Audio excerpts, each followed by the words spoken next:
नमस्कार, मैं विनय कुमार रेड्डी अपने YouTube चैनल निर्मल से भक्ति में एक बार पुनः आप सभी का स्वागत करता हूँ। मित्रों, आज हम लोग चर्चा करने वाले हैं मार्कंडेय शिला के विषय में। मार्कंडेय मुनि एक बार नारद जी के कहने पर बद्रिकाश्रम गए और वहाँ एक शिला पर बैठकर उन्होंने भगवान विष्णु की आराधना की। भगवान विष्णु प्रसन्न हो प्रकट हुए, उन्हें वरदान भी दिया।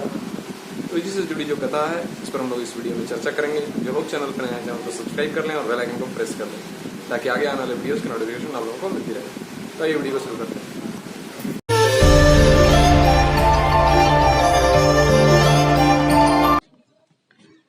स्कंद ने शिव जी से कहा, भगवान अब मुझे मार्कंडेय शिला की महिमा बताइए।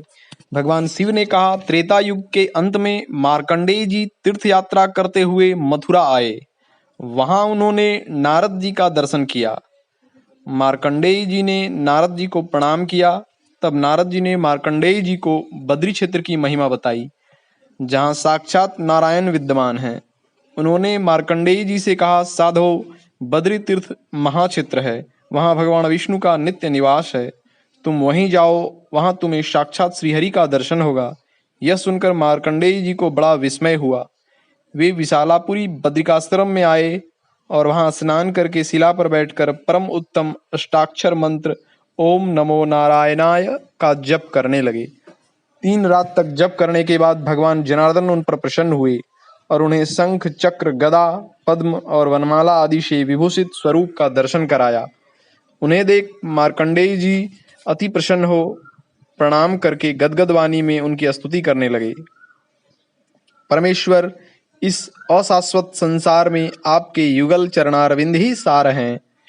संसारी मनुष्यों का उद्धार कैसे हो? अच्युत, मैं आध्यात्मिक आदि तीनों तापों से अत्यंत थका हुआ हूँ। अनेक प्रकार के बढ़े हुए अज्ञान से आच्छादित होकर संसार रूपी कोहरे में भटक रहा हूँ। कृपया मेरा उद्धार कीजिए। जरा, मृत्यु और बाल्यावस्था आदि के दुखों से भरे हुए संसार से मैं बहुत पीड़ित हूँ। दया सिंधु, मेरी रक्षा कीजिए। सब योनियों में जन्म लेकर विपत्ति भोग चुका हूँ। अब सर्वथा निस्तेज और अनाथ हूँ। अच्युत, कृपा करके अपनी शरण में आए हुए मुझ सेवक का उद्धार कीजिए। बुद्धिमान मार्कंडेय जी के द्वारा ऐसा कहने पर भगवान श्री विष्णु ने प्रसन्न होकर कहा, ब्रह्मर्षि, मुझसे कोई वर मांगो, मैं प्रसन्न हूँ। मार्कंडेय जी ने कहा, भगवान, यदि आप मुझ पर प्रसन्न हैं तो अपने पूजन और दर्शन में मुझे अविचल भक्ति दीजिए। साथ ही मैं चाहता हूँ इस शिला पर आपका निवास बराबर बना रहे, यही मेरे लिए वर है। ऐसा ही हो कहकर भगवान अंतर्ध्यान हो गए। तदनंतर मार्कंडेय जी अत्यंत प्रसन्न हो अपने पिता के आश्रम पर चले गए। जो मनुष्य इस प्रसंग को सुनता और सुनाता है उसे भगवान गोविंद की प्राप्ति होती है। ओम।